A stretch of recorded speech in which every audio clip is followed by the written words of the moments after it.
Hi, my name is Cold Beer, and let's start with Pacific Drive. This is a very interesting title with mechanics you won't usually see in other games. In this driving survival adventure you face supernatural dangers on each expedition into the exclusion zone. Make your base of operations in an abandoned garage, where you'll research new parts, customize your station wagon and chart routes deeper into the zone. As you gather precious resources and investigate what's been left behind in the zone, you learn exactly what it takes to survive in this unpredictable hostile environment. All the vibes here lead to Strugatsky Brothers and their roadside picnic story. Many games draw inspiration from it, from legendary Stalker to a recent gem Tunguska the Visitation. And if you like the theme about some stranger things happening in this specific area, I recommend you to watch the movie named Annihilation with Natalie Portman. You won't be disappointed, I promise. And now let me introduce the sponsor of this video, 6-in-1 Docking Station for Steam Deck.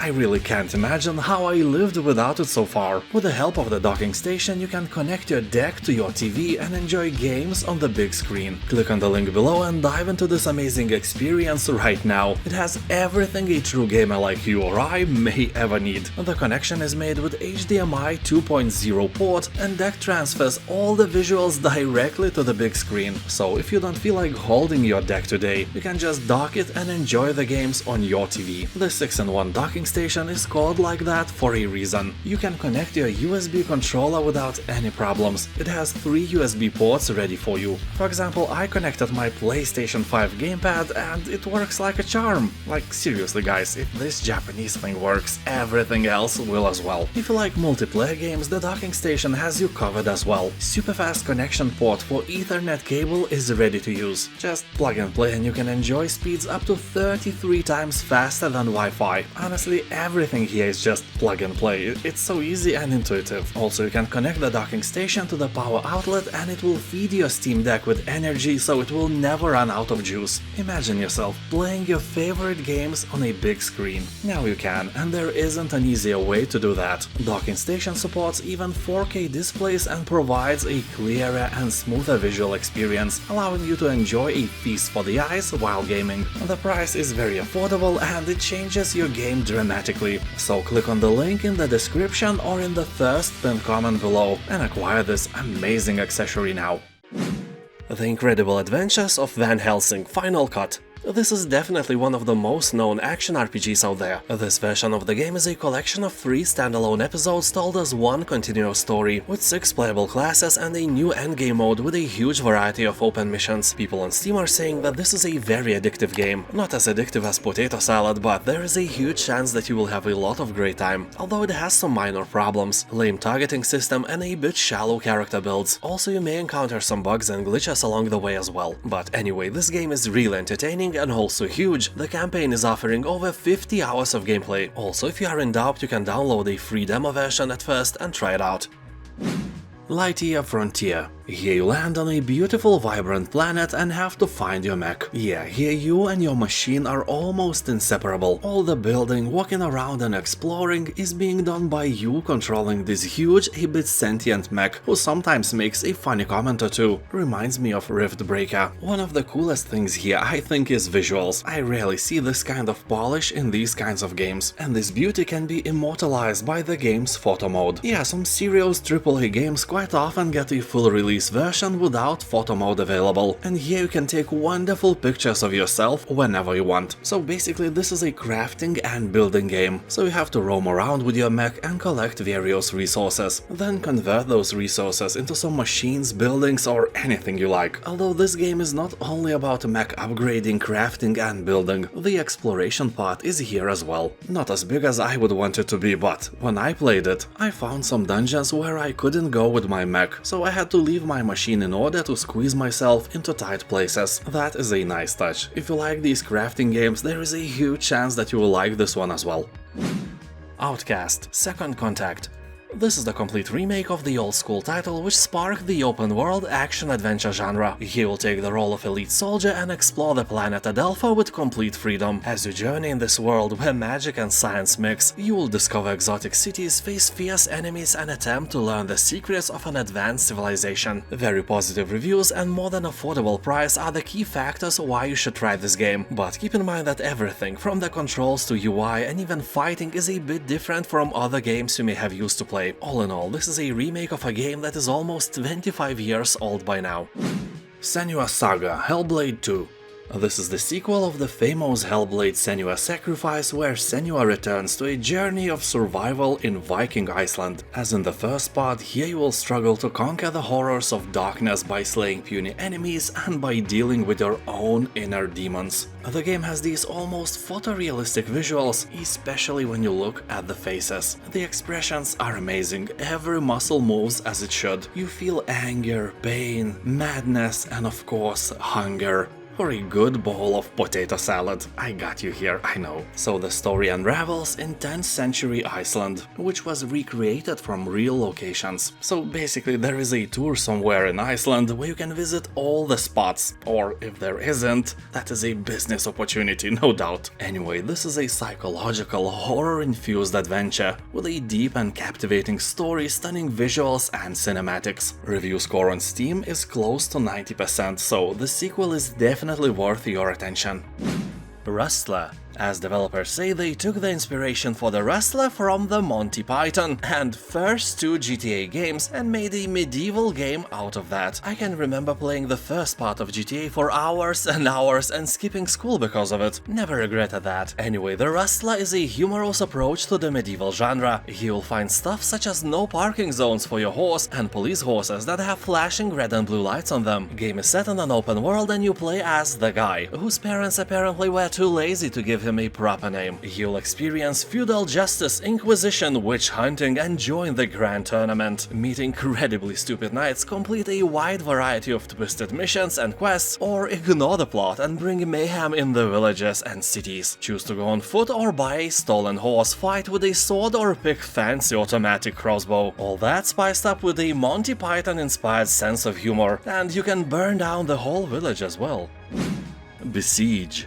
This is a physics-based building game in which you construct medieval siege engines and lay waste to immense fortresses and peaceful villages. Build a machine which can crush windmills, wipe out battalions of brave soldiers and transport valuable resources, defending your creation against cannons, archers and everything else. Game looks beautiful, the art style is 10 cold beers out of 10. And the same is difficulty, at least at the beginning, because my machines did more harm to themselves than to their surroundings. Anyway, I promise you that after a bit of practice you will build your incredible mechanical potato of terror and destroy some peaceful castles.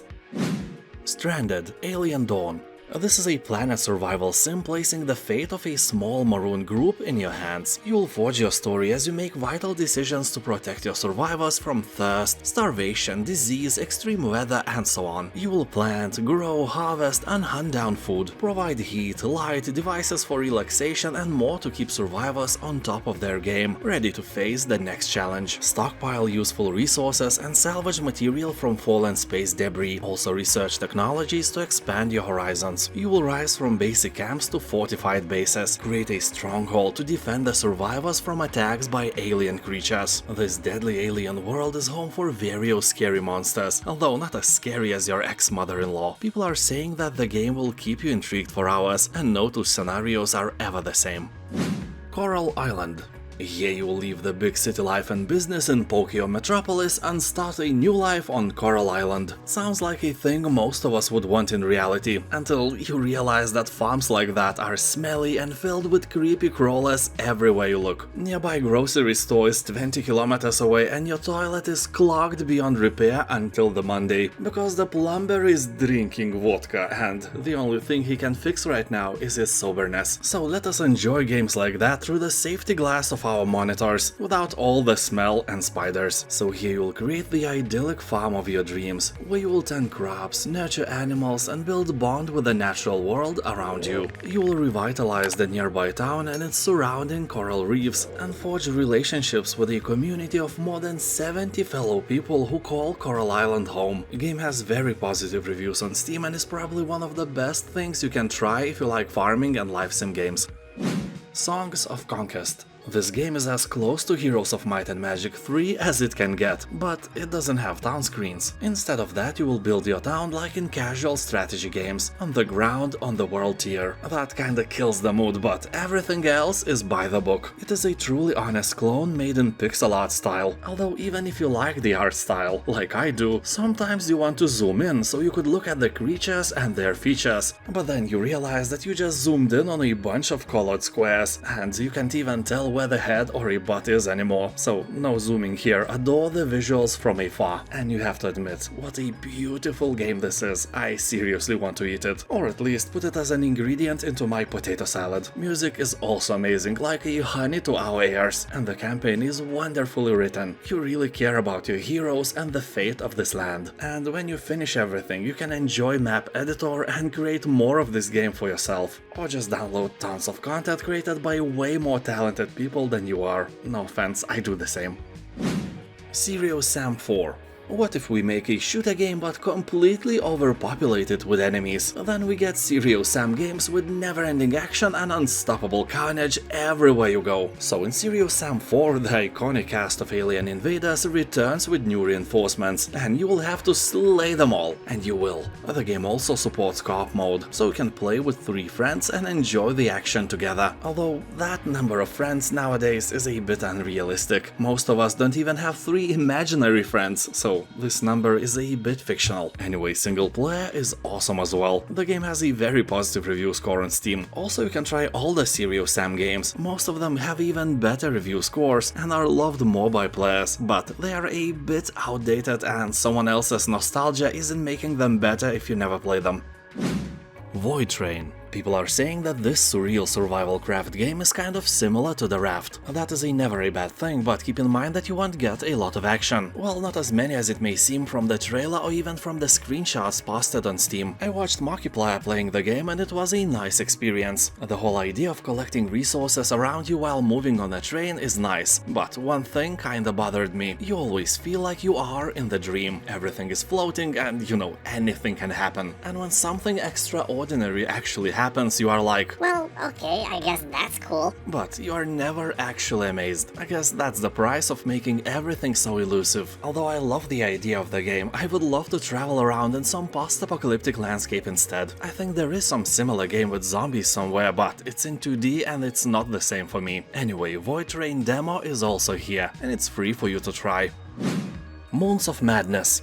This is a first-person, story-driven cosmic horror game. Here the scientific exploration of Mars meets the supernatural dread of Lovecraft. The story begins when the mysterious signal has been recorded coming from the Red Planet. Corporate scientists decided that it is of intelligent origins and started to build an outpost on Mars to investigate the nature of the message. And you are one of the maintenance workers on that station without any idea why it is being built. Well, the rest is kinda self-explanatory. Brown substance hits the fan and you will have to solve the thing absolutely alone. Don't expect it to be a flawless game, it is not. It looks way better than it plays. But for this price, it's definitely a good choice if you like slow-burning Lovecraftian horror titles. Stasis: Bone Totem. Perhaps I should start with the fact that the game has an overwhelmingly positive review score on Steam. That is always a great sign. Here you will take control of Mac and Charlie, a husband and wife duo who make their living by searching the ocean for salvage. But when you stumble upon an abandoned oil rig in the Pacific Ocean, you uncover a horrific secret, and the evil corporation behind it will do anything to keep it hidden. As you embark on your adventure, you will encounter an immersive narrative filled with spine-tingling horror and unexpected twists. Stasis: Bone Totem, despite being a psychological horror game, is kinda relaxing because of the point-and-click nature and an interesting puzzles to solve. Baldur's Gate 3. The discount is not very entertaining, but the game is. Baldur's Gate 3 is for sure the best game I have played since the third Witcher, and overall, in my mind, it takes 6th place among all the games I have ever played in my entire life. That is a sacred spot, knowing that I've been playing video games for the last 35 years. The game has an amazing branching story where your decisions hugely impact the world and your surroundings. Who you are, where you go, who you decide to befriend, kill, or bang, everything everything has a meaning. Dialogues are great, voice actors are the best in the business, freedom of choice is overwhelming, you never know what you will find. You know, once I tried to speak to a frog. I said something probably not very nice and frog tried to kill me, wiped out half of my party. But I befriended a witch who likes to kidnap and imprison simple folk from the village in her dungeon. She sells me nice stuff now. I killed all the druids and made friends with goblins. Then I didn't, and everything was different. I played the game 3 times and I will do that again and again. Baldur's Gate 3 is beyond amazing, 11 cold beers out of 10. The Chant. This is a nice single-player third-person horror action-adventure game set on a remote island. Your peaceful weekend turns to dread after a group opens a psychedelic dimension of terror that feeds off negative energy. So you could throw all the Karens of the world in it and keep everyone happy, but the protagonist never thought about that. So now you witness terrifying revelations about the cosmos, fight off the creatures, reason with the survivors, and unravel the legacy of a cult from the 1970s to reverse the ritual that caused all of this. The score on Steam hovers about 80% of positive reviews, so 4 out of 5 people like the game. Banishers, Ghosts of New Eden. Despite the fact that this is a single-player game, here you will play as a ghost hunter couple who vow to protect the living from the threat of lingering ghosts and specters. In a disastrous last mission, the woman was fatally wounded, becoming one of the spirits. So in the haunted wilds of North America, the couple desperately searches for a way to liberate her from the curse. Basically, the game copies the main aspect of The Witcher. You hunt monsters as your main profession, although the gameplay is more similar to God of War. So in the process, you will immerse yourself in a beautiful story between 2 fated lovers. As witches, banishers, you will enter the lives of simple communities and solve haunting cases in a mythical, lore-rich world plagued with supernatural creatures and ancient secrets. Sounds cool, and the general public mainly agrees by giving it above 80% positive review score. The Outer Worlds.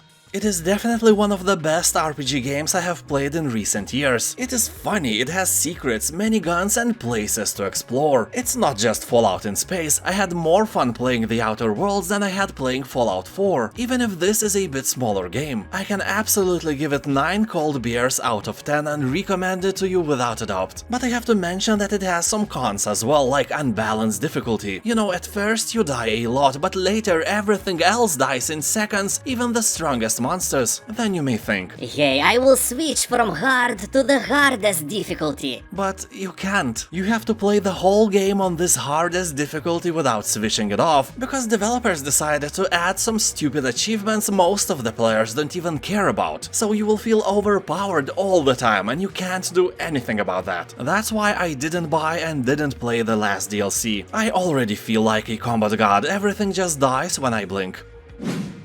Titan Quest Anniversary Edition. Initially the game was released in 2006, so it would be outdated by now, but thanks to this major overhaul, it is not. And it has more than 90% of positive reviews, so please, nail down your attention if you like games like Diablo. So if you ever played the old version, keep in mind that here you will get better resolutions, larger camera distance, multiplayer, mod support, Steam achievements, improved enemy and pet AI, countless bug fixes, dozens of new heroes, and so on. Titan Quest is a great game, one of the most beloved by the action RPG community, and I couldn't recommend it to you enough. It's literally like a potato itself in a potato salad, and people on Steam are saying that this is a masterful variation of Diablo formula and an absolute must-play if you like isometric hack-and-slash titles. Beyond Two Souls. Here you will take on the role of Jodie, a woman born with a connection to a mysterious entity with incredible powers. And I'm talking about real powers, not like those possessed by your uncle. You know, his incredible power to drink a few liters of vodka and still drive home. No, the thing is real here, and your actions will determine Jodie's fate as she faces extraordinary challenges and danger on a journey to discover the truth of who she really is. If you like games similar to Life is Strange or Detroit Become Human, this is another great title for you, but with a little bit more action. And if you are in doubt, you can download a free demo version on Steam and see what this game is really all about. Lysara, Summit Kingdom. It is a real-time strategy city builder colony sim with pause, meaning that you can issue commands while eating delicious potato salad without any stress. So here during a campaign or sandbox playthrough, you will establish multiple towns, each on a unique mountain with its own traits. Each mountain also comes with a new set of challenges. They differ in shapes, vegetation zone layouts, resource availability and weather conditions. One of the ever-present dangers you will have to deal with are mighty avalanches. You can't stop them, obviously, but you can take precautions and be prepared. Afforest the key areas to create natural barriers, build artificial ones to redirect rushing masses of snow, or trigger the avalanche early while it's still manageable. That is a really dangerous activity and it will put you on your toes. So when I said that you can play it without any stress, I lied. Iron Lung. This is a short horror game where you will pilot a submarine on the alien moon in the ocean of blood. You will navigate using an incomplete satellite map and proximity sensors and will have extremely limited vision of your surroundings through the lens of a grainy still camera. Game may not look like much, but I dare you to try it. The setting will quickly build dread and paranoia in your veins, be sure of that. Iron Lung is super short, it won't take you longer than an hour to finish, so I suggest you to avoid watching gameplays, and even this short review is not what you want to see. At least I muted the sound, which is the main thing of this game. Anyway, one fun fact for the end. Markiplier played the game and he was so impressed he decided to make a movie based on it. It is finished but not released yet, although who knows when you are watching this video, so check it out just to be sure. Diablo 4.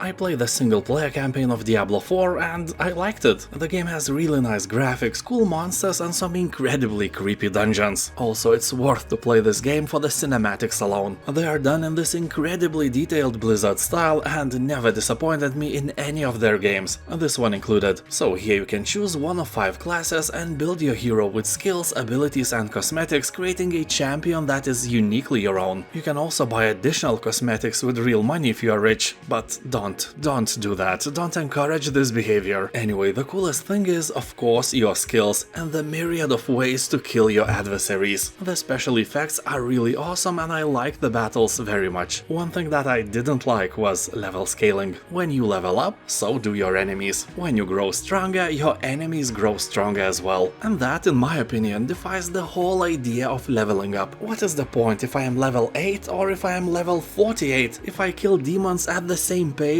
in the same place, yeah, your spells are more shiny and explode with more fire, but it's not rewarding, because you never feel powerful. That's why after I finished the campaign, I just never played it anymore. For example, I have around 2000 hours in Diablo 2, and around 500 in the third, and I have around 30 in Diablo 4. That is a huge difference. But still, I played it and I had fun. So if you liked Diablo 2 or a third one, there is a chance that you will be disappointed in this level scaling change very much. Anyway, the game is fun to play with friends. I never did that, but I know a couple who plays it together all the time when their kids are finally asleep. I guess it's a good safeguard to not make more of them.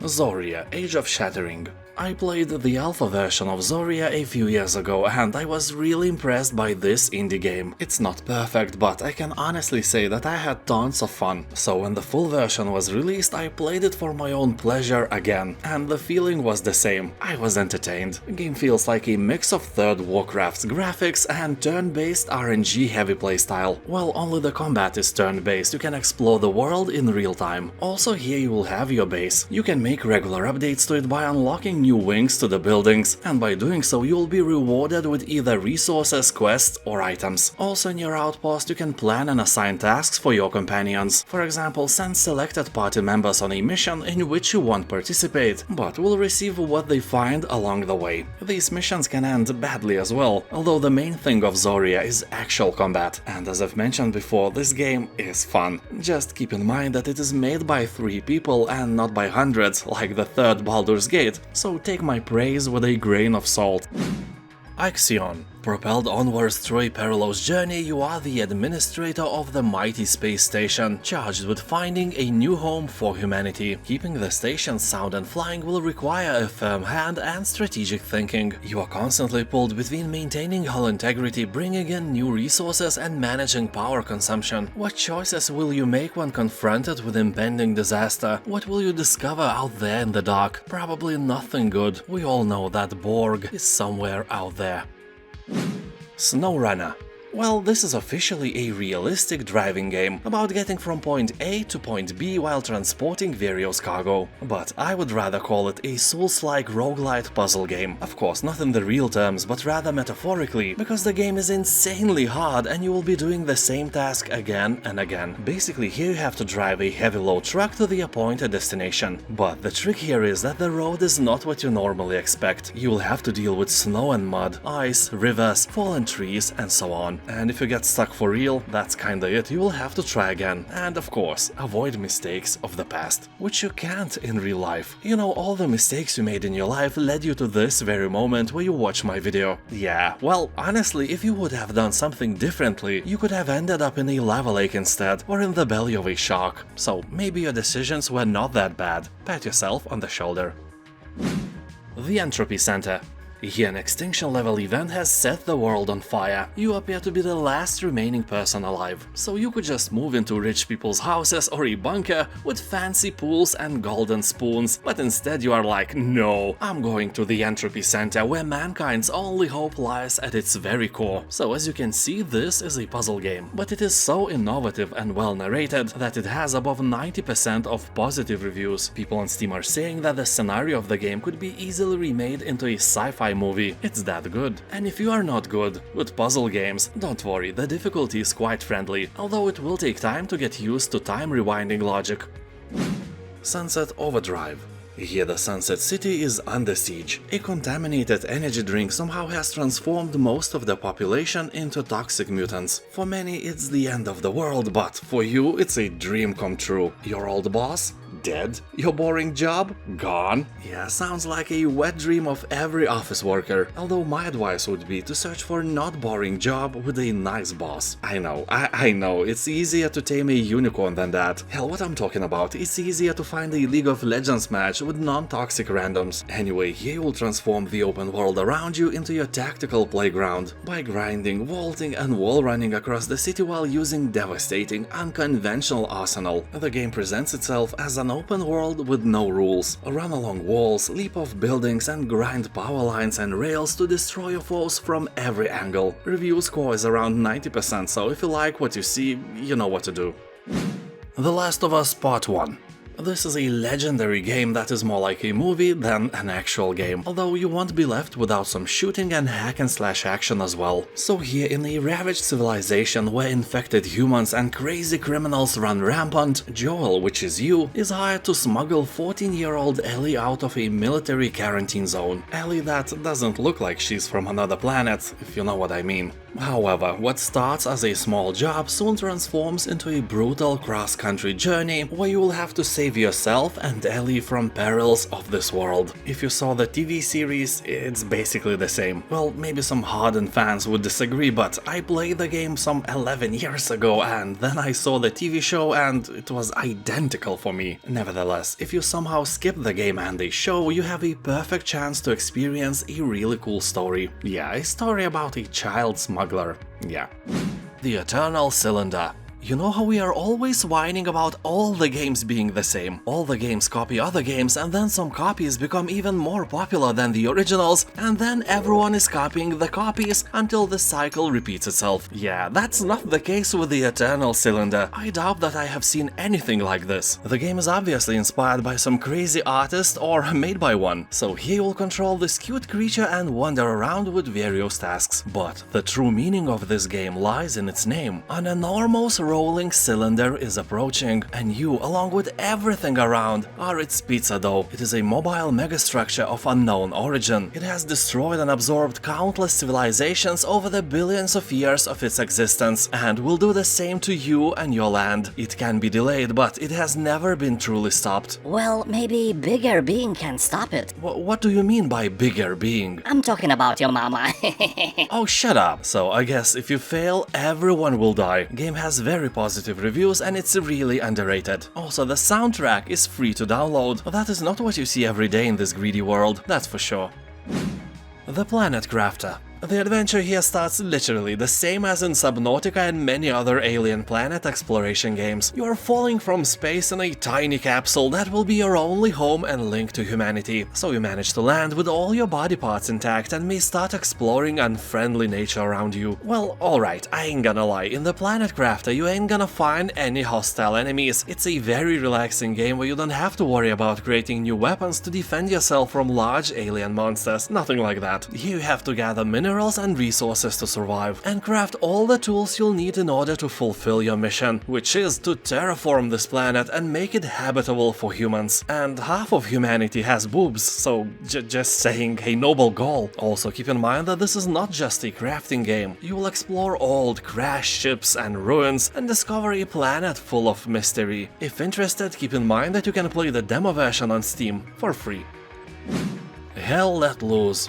This is a hardcore World War II first-person shooter with epic battles consisting of 100 players, with infantry, tanks, artillery, a dynamically shifting frontline, and a unique resource-based RTS-inspired metagame. People on Steam are saying that 80% of the time you will spend either dead, walking, or under artillery fire. You can spawn half of the time without getting insta-killed by bombs or accurate bullets, but the fact is that you don't mind. Those few moments when you kill somebody who has just spawned are precious, and you would not give them up for anything. And very positive reviews of this game ain't gonna let me lie to you. Only disadvantage here is the price. It's still quite high. Well, not as high as Snoop Dogg or Seth Rogen though. Sherlock Holmes: The Awakened. If you like Sherlock Holmes and Lovecraftian stuff, this may be your spoon of potato salad. Here you become Sherlock Holmes and find yourself at the heart of terrifying Cthulhu mythos as you investigate a series of mysterious disappearances in Europe and the United States. Those are apparently linked to a dark cult that worships an ancient god. Whatever their plan is, you must put a stop to it, or, face unspeakable consequences. Yeah, all that sounds nice, but can I join the cult? Can I worship the ancient god as well? What if Sherlock decided that his life of investigations is boring and being a servant for a Dagon himself is a more fulfilling experience? I doubt that, but it would be nice if you could actually choose the unexpected way. Cyberpunk 2077. Finally, Cyberpunk 2077 has become a great game. Recent reviews on Steam are always above 90%, and the main score climbed to the very positive tier. After many years in mixed and later in mostly positive category, this is an achievement of really hard work and dedication. CD Projekt Red, by releasing an undercooked game, has made probably the biggest mistake of their lives, but they are slowly climbing up, although the stock value of the company is still in ruins. After the flop of the game, CD Projekt Red lost about a third of company's value, and so far nothing has changed despite the amazing comeback of Cyberpunk. And the game itself is a wet dream of anyone who likes single-player RPG games, but it also has some really annoying flaws as well. Despite being set in a GTA-like world, here you cannot fly. That is sad. Anyway, the campaign is more than awesome. 11 cold beers out of 10. The Witness. I hate this game. The Witness is for smart people with great memory, and I'm none of these people. And although I like puzzles and all that, but by playing Witness I realize that I'm way dumber than I imagined. So if you like to test your memory and IQ, this is a great title for you. Just keep in mind that the results can be a bit disappointing. The game itself is set on a beautiful open-world island where you have to crack all the riddles to unveil a terrible secret. If you are not some puzzle maniac, you will never get there, but at least the game will show you your limits. The Flame in the Flood. This is a roguelike river journey through the backwaters of a forgotten post-apocalyptic America, where you can forage, craft, and occasionally evade predators. Well, the last part will be harder to do. I was eaten by a wolf countless times here, so basically you will take the role of a delicious snack with no desire to be tasted. Just be sure that you are into roguelike games, that you have stable mental health, and few deaths here and there will not make you rage quit and uninstall. The Flame in the Flood was created by famous developers who previously worked on BioShock, Halo, Penis Doctor Simulator, and Guitar Hero. Well, honestly, I'm not sure about that third one, but other games are definitely legit. So here you'll travel by foot and by raft down a procedurally generated river as you scrounge for resources, craft tools, remedies, evade the vicious wildlife, and most importantly, stay ahead of coming rains. You know, flood is even in the name of the game. War Mongrels. Here you'll fight Nazis and show them who's the boss. The storyline is history-inspired and will guide you through the journey of two Wehrmacht soldiers. They go from deserters to hefty guerrilla fighters when they realize that everything they were told is a lie. Sneaking, distraction, silent kills, and using the environment are some of the main skills you will have to learn. But a stock of firearms will also be available and useful in completing mission objectives. Well, we all know how it goes. At first you will try to be sneaky like a ninja, like a wind in the grass, like a shadow in the forest, like a silent fart you let out in front of your mother-in-law, and then you mess up everything and go guns blazing. Sometimes you will succeed, sometimes you will die and repeat, or uninstall, depending on your mood and temper. Game also has implemented co-op multiplayer for 2 players, so you and your imaginary friend can play together. Also, what I like the most, that there is no censorship. You will encounter piles of dead bodies, blood, and real Nazi flags. Silt. This is an atmospheric puzzle adventure and exploration game with hints of horror made by ignoring all the existing colors. I love it, colors are for the weak. Here, alone in underwater abyss, you are a diver searching the deep to uncover long-forgotten mysteries. You are able to possess the creatures around you to solve puzzles and travel further into the darkness. I'll be honest, Silt looks absolutely beautiful and these hand-drawn backgrounds are, you know, I can agree with what developers are saying about their game. It's an art brought to life. Yeah, that's for sure. People on Steam are saying that this is a simplistic and fun puzzle game with the vibes of Limbo. Last Train Home.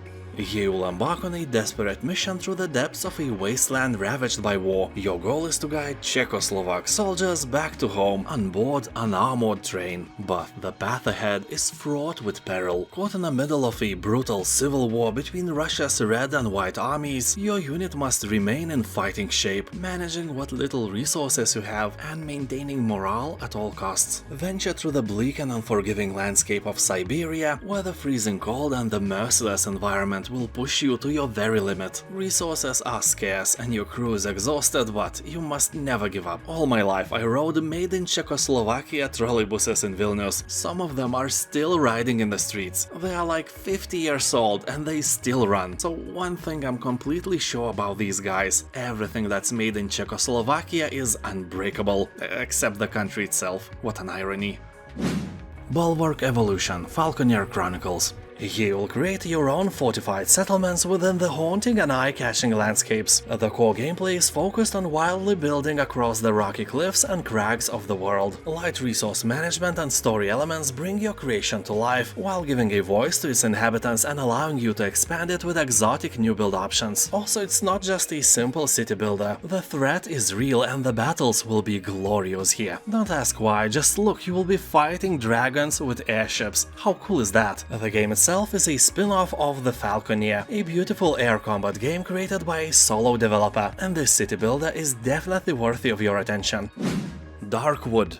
This is a survival horror from a top-down perspective that is quite terrifying to play. Well, at first you may think, what is so terrifying in this? I can barely see things, they are so small. You know what else is small? Of course you know, but don't worry, I can keep a secret. Or can I? Subscribe, let's be friends with benefits. This way all your secrets will be safe with me. This game is all about immersion and it will drag you in so hard you won't be able to escape. And also it will grow some balls on your hair and maybe even on your eyebrows house. Yeah, you heard right. By day you explore the randomly generated ever sinister woods, scavenge for materials, craft weapons and discover new secrets. And by night you find shelter, barricade yourself inside abandoned buildings, set up traps and hide or defend yourself from the horrors of the Darkwood.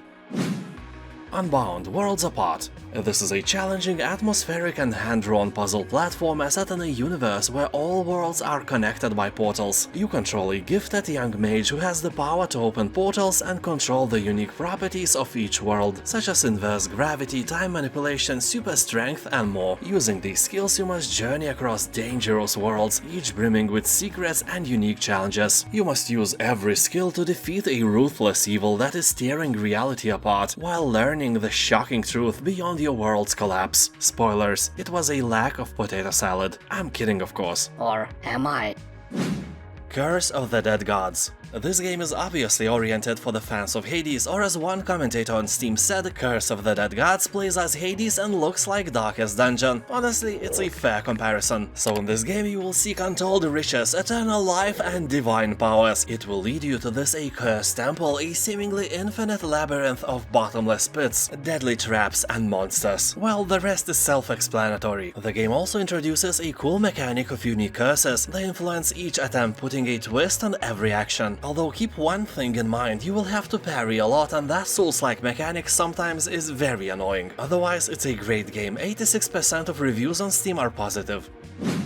Dome Keeper. The discount is not very high, but the game is very affordable anyway. People behind the project are not greedy. Dome Keeper has about 90% of positive reviews, so it is obviously a hidden gem you may want to try. Well, a nice polished rock at least. This is a roguelike survival miner where you will defend your dome from wave after wave of monsters. You will use the time between each attack to dig beneath the surface and search of valuable resources and artifacts, and use them carefully to choose powerful upgrades and bonuses. People on Steam are talking that the game is very polished, rich and imaginative. It's all you need for your free time. Well, this and potato salad. V Rising.